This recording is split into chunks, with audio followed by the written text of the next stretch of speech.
आमचा हा व्यवसाय आजोबांपासून आहे. आजोबांनंतर वडिलांनी हा चालू केला. आज तिसरी आमची पिढी आहे. चौथी पिढी पण आमची ह्या गणपती व्यवसायामध्ये आज अग्रेसर आहे. कारण लहानपणापासून आम्ही हेच बघत आलेलो आहे. गणपती कसे आमच्या घरामध्येच गणपतीचा व्यवसाय होता.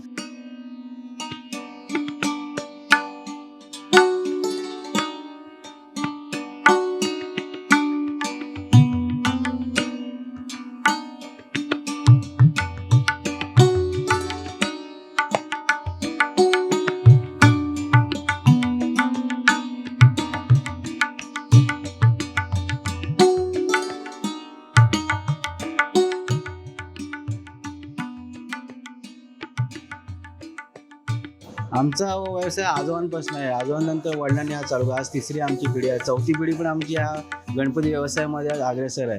कारण लहानपणापासून आम्ही हेच बघत आलेलो आहे. गणपती कसे आमच्या घरामध्येच गणपतीचा व्यवसाय होता. पहिले कसे 3 महिने अगोदर आम्ही आमच्या घरामध्ये गणपती बनायला सुरुवात होती. आज वर्षभर आमच्याकडे पेण शहरामध्ये गणपती बनवले जातात.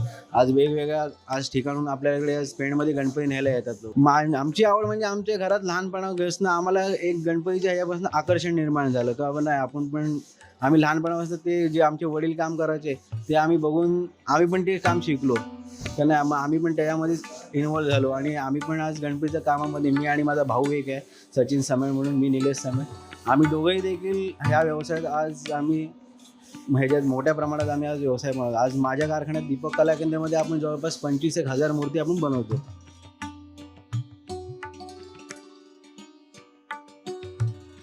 आज आउट ऑफला देखील गणपती जातात. ग्राहकांची जशी मागणी असेल त्याप्रमाणे आम्ही आज पेणमधनं गणपती बनवणार म्हणून एक पेणचं हे आकर्षण झालेलं आहे. गणपतीचा माहेरघर म्हणून आज पेणला ओळखलं जातं.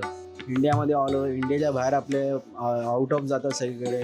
आज इकडे जातात, मॉरिशसला जातात, बँकॉकला जातात, दुबईला जातात, लंडनला जातात. आज ठिकठिकाणून आपल्या गणेश मूर्तीला चांगली मागणी आहे.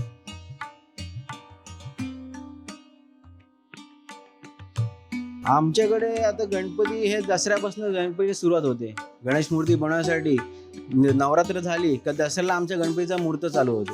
मुहूर्त झाला की आमचं वर्षभर हे गणपतीचंच काम असतं 12ही महिने. आज जवळ आपल्या 30-35 कारागीर माझ्याकडे आज काम करतो. आज पेण शहरामध्ये जवळजवळ बघितले तर 20,000 ते 25,000 कारागीर ह्या गणपतीवर उपजीविका करतात. आज पेणमध्ये जवळजवळ 1000 पेण शहरात आणि पेण तालुक्यात जर पकडलं तर जवळजवळ 900 ते 1000 कारखाने आहेत.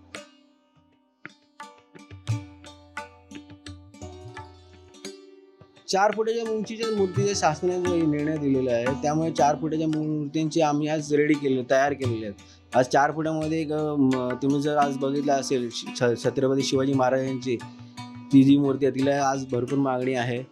जसं राम मंदिर आहे, यावर्षी राम मंदिरचं एक हे झालेलं, त्यामुळे राम मंदिरची मूर्तीला एक भरपूर मागणी आहे. अशी दरवर्षी आम्ही काहीतरी वेगवेगळ्या ग्राहकांसाठी घेऊन येतो.